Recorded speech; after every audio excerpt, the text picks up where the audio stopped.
নমস্কার বন্ধুরা, আমি পর্ণা। আপনারা দেখছেন সবুজ বাগান।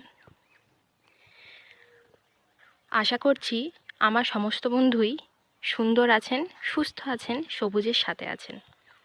বন্ধুরা, আজকে আমি একটি বাগানের অত্যন্ত গুরুত্বপূর্ণ বিষয় নিয়ে এই ভিডিওতে আলোচনা করতে চলেছি, যাতে সমস্ত বাগানই উপকৃত হন এবং সঠিকভাবে যে বিষয় নিয়ে আলোচনা করছি বা যেই ওষুধটি বলতে পারেন বা খাবারও বলতে পারেন নিয়ে আলোচনা করছি, সেই বিষয়ে সমস্ত বাগানির বন্ধুরই একটি সাময়িক ধারণা তৈরি হবে। আজকের বিষয়টি হলো এনপিকের সুন্দর ব্যবহার। দেখুন বন্ধুরা, আমার এই মাধুরীলতা গাছটি রথের মেলায় কিনেছিলাম।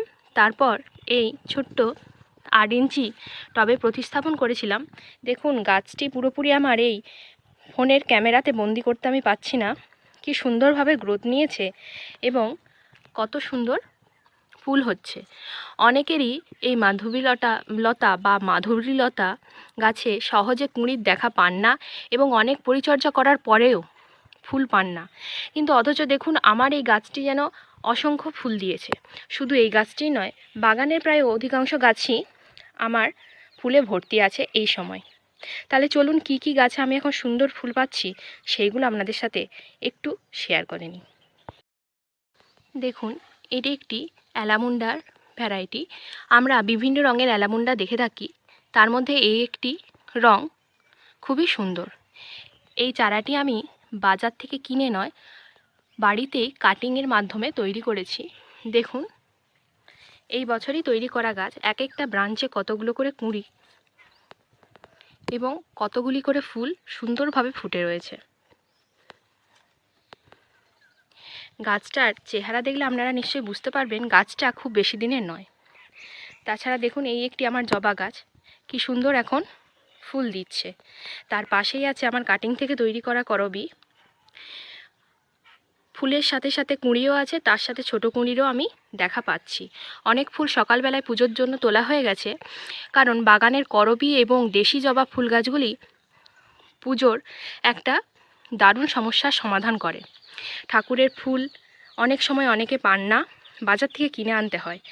বাড়িতেই বা ছাদ বাগানে যদি এই রকম ধরনের করবী, দেশি জবা একটা দুটো লাগানো থাকে, তাহলে ঠাকুর পুজোর আর নিত্য সমস্যার সম্মুখীন হতে হয় না। দেখুন বন্ধুরা, এই সারটি আমি মাঝে মধ্যেই আমার ছাদ বাগানের সমস্ত গাছেই প্রয়োগ করে থাকি। এটা সার বলতে পারেন, আর গাছের একটি সুষম খাদ্যও আপনারা বলতে পারেন। আমার যে গাছগুলি আমি কিছুটা পরিমাণ দেখালাম বাগানের গাছ, কারণ আমার বাগানে অনেক গাছই আছে। পুরোটা যদি আপনাদেরকে দেখাতে যাই তাহলে ভিডিওটা খুব লেন্দি হয়ে যাবে। সেই কারণে আমি কিছু কিছু গাছ আপনাদের সামনে দেখালাম। দেখুন, সেই গাছগুলি কি সুন্দর, প্রত্যেকটি শাখাতে কুঁড়িতে ভর্তি এবং গাছগুলির গ্রোথও কিন্তু অসাধারণ। আমি গাছগুলিতে তরল ফার্টিলাইজারের সাথে সাথে এই সারটি বা খাবারটিও কিন্তু মাসে একবার করে দিয়ে থাকি। এই খাবারটি আসলে N.P.K 19-19-19। দেখুন, এই সারটি গোলাপি রঙের হয় এবং এটি সম্পূর্ণ ওয়াটার সলিউবল। এই সারটি আপনারা খোলাও কিনতে পারেন, অথবা 1 কেজি 500 প্যাকেটও পাওয়া যায়, সেই অনুপাতেও আপনারা কিনতে পারেন। আমার যেহেতু অল্প বা ছোট বাগানই আপনারা বলতে পারেন, তাই জন্য আমি খোলা কিনেছি বাজার থেকে। আর দেখুন, এই সারটি বেশি দিন বা বেশি পরিমাণ কিনে নিলে একটাই অসুবিধা হয়, এই সারটি যেহেতু ওয়াটার সলিউবল, এই সারটি কিন্তু বেশি দিন বাড়িতে রাখা যায় না। যাদের অতিরিক্ত বাগানে অতিরিক্ত গাছ আছে, তারাই একমাত্র সারটি 1 কেজির প্যাকেট কিনলে ভালোভাবে রাখতে পারবেন কিছুদিন। কারণ দেখুন, এই সারটি আমি খোলা জায়গাতে কিনেছি, তাতেই কিন্তু গলে গেছে। এই সারটার একটি মূল টেন্ডেন্সি হলো জলে পরিণত হয়ে যাওয়া। জলে পরিণত হয়ে গেলেও এই সারটি তার সঠিক কাজ করবে, এটা আমাকে দোকানি কাকু বলে দিয়েছেন, এবং এই নিয়ে কোনো ঘাবড়ানোর দরকার নেই বা মনে প্রশ্ন আনারও দরকার নেই। আর এর সাথে আমি দেব কি, ম্যাগনেসিয়াম সালফেট। ম্যাগনেসিয়াম সালফেট হলো এমন একটি পদার্থ যেটি গাছের সার্বিক গ্রোথের দিকে নজর ফেলে। যেমন গাছের পাতা হচ্ছে ফ্যাকাশে হয়ে যাওয়া, পাতায় হলুদ বর্ণ হয়ে যাওয়া, গাছের কুঁড়ি ঝরে যাওয়া, গাছে কুঁড়ি না আসা, সমস্ত দিকেই কিন্তু এ খেয়াল রাখে। এই সারটি যদি শুধু এনপিকে কেন, এমনিও যদি আপনারা জলে গুলে গাছের গোড়ায় মাসে একবার করে দিতে পারেন, আপনাদের গাছের কিন্তু যেই সমস্যাগুলি আমি বললাম সেই সমস্যার সম্মুখীন আপনাদেরকে কোনো দিনই হতে হবে না। আজকে বন্ধুরা আমি এনপিকের ব্যবহারটা আপনাদের সামনে তুলে ধরবো। দেখুন, এনপিকে আমি নিয়েছি এখানে কিছুটা পরিমাণ, এবং আমি এটি অবশ্যই একটি এয়ারটাইট বক্সের মধ্যে রেখেছি, পলিথিনের মধ্যে করে। আপনারা যদি খোলা কিনেন অবশ্যই এই কাজটি করবেন, না হলে কিন্তু একবারেই গলে জল হয়ে যাওয়ার সম্ভাবনা আছে। এবার আসা যাক এই এনপিকের মধ্যে কি আছে সেই বিষয় নিয়ে আমাদের একটা ছোট্ট ধারণায়। দেখুন, এনপিকে মানে নাইট্রোজেন, ফসফেট এবং পটাশ। গাছে যদি এই তিনটি সমপরিমাণ সঠিকভাবে বজায় রাখতে পারি, তাহলে গাছের কিন্তু আমাদের কোনো সমস্যাই দেখা দেবে না। তাই জন্য এই সারটিতে আপনারা তিনটে জিনিসই পেয়ে যাবেন। গাছের যে মূল তিনটে জিনিস, সেই তিনটে জিনিসই আপনারা এই সারটিতে পেয়ে যাবেন। তাই এই সারটি গাছের ওভারঅল গ্রোথের দিকেও যেমন খেয়াল রাখবে, তেমন কুঁড়ি ঝরা এবং গাছের সবুজ ভাবকেও কিন্তু বজায় রাখবে এই সারটি। তাই বাগানে মিশ্র সার বলুন এবং তরল ফার্টিলাইজারের সাথে সাথে প্রত্যেকটা বাগানি যদি গাছে তাদের বাগানে এই খাবারটি প্রয়োগ করেন, তাহলে অবশ্যই আমি গ্যারান্টি দিয়ে বলতে পারি বাগানের গাছ অনেকটাই রোগমুক্ত থাকবে এবং সুস্বাস্থ্য বজায় থাকবে। তাই চলুন বন্ধুরা, এই সারটি কত পরিমাণ আমরা ব্যবহার করব এবং কত লিটার জলে সেইটা আমি দেখিয়ে দিই। দেখুন, আমার এই স্প্রে বোতলটি 2 লিটারের, তাই জন্য আমি এখানে 4 গ্রাম মোটামুটি সারটা নিয়ে নেব। দেখুন, সারটা যেহেতু আমার একটু গলে গলে গেছে, তাই জন্য এই সারটার কিন্তু ওয়েটটাও একটু বেশি মনে হচ্ছে, তাই জন্য এটা আমি অল্প পরিমাণই দেব। আর আপনারা যদি 1 লিটার জলে এটিকে ব্যবহার করতে চান তাহলে 2 গ্রাম দেবেন। দেখুন, আমি এই পরিমাণটা 2 লিটার জলে দিচ্ছি।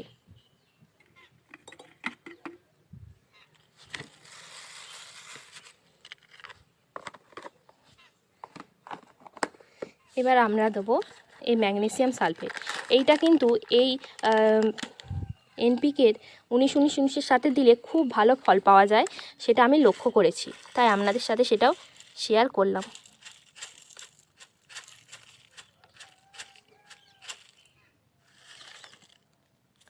এই এনপিকেটা কিন্তু এই ম্যাগনেসিয়াম সালফেটটা দিচ্ছি কিন্তু আমি 5 গ্রাম, মানে লিটারে আপনারা যদি শুধু ম্যাগনেসিয়াম সালফেট ব্যবহার করেন তাহলে কিন্তু 2.5 গ্রাম দিয়ে এমনি প্লেনও জলে গুলে আপনারা গাছে স্প্রে করতে পারেন এবং মাটিতেও এই সারটি দিতে পারেন।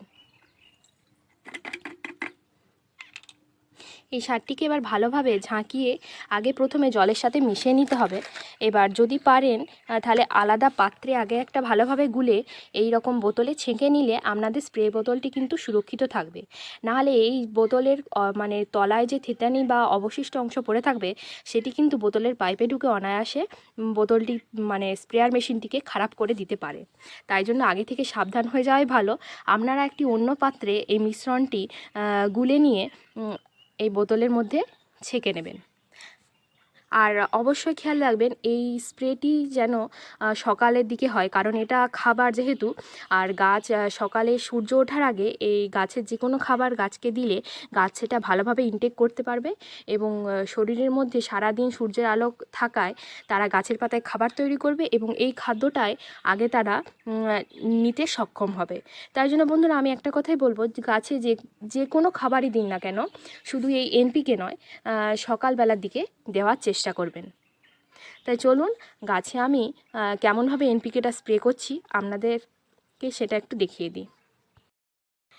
আপনাদের সাথে আমার ফল গাছগুলি খুব একটা শেয়ার আমি করি না, তাই জন্য আমি এই ফল গাছগুলির উপরেই অ্যাপ্লাই করে আপনাদেরকে দেখাবো এবং সেই ফাঁকে আমার বাগানে কি কি ফল গাছ আছে সেটাও একবারটি আপনাদের নজরে চলে আসবে।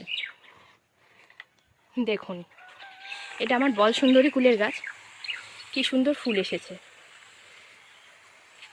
আবহাওয়া এবং পরিবেশ দেখে বুঝতে পারছেন আমি এই স্প্রেটা কিন্তু খুব ভোরবেলায় করছি, এখনও 6:30 বাজেনি। এইরকমভাবে গোড়ার দিক থেকে উপর দিকে আপনারা সুন্দরভাবে স্প্রেটি করে দেবেন গাছে। শুধু এই ফল গাছ নয়, ফল গাছের সাথে সাথে সবজি গাছ, বিভিন্ন ধরনের ফুল গাছ তো আছেই। সব গাছই আপনারা এই সারটি প্রয়োগ করতে পারেন অনায়াসে।